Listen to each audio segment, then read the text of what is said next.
am, is, are এদেরকে ব্যবহার করা হয় প্রেজেন্ট টাইম অর্থাৎ বর্তমান সময় বোঝায় এই ধরনের সেন্টেন্সে। am ব্যবহার করা হয় আয়ের সাথে। is ব্যবহার করা হয় she, he, it and single name মানে যে কোনো একটি প্রাণী, বস্তু, ব্যক্তি এবং জায়গার নাম বোঝালে।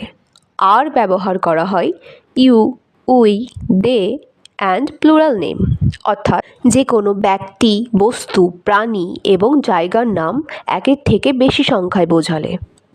ওয়াজ, ওয়্যার এদেরকে ব্যবহার করা হয় পাস্ট টাইম অর্থাৎ অতীতকালে সেন্টেন্সে। ওয়াজ used with I, she, he, it and single name. Were used with you, we, they and plural name.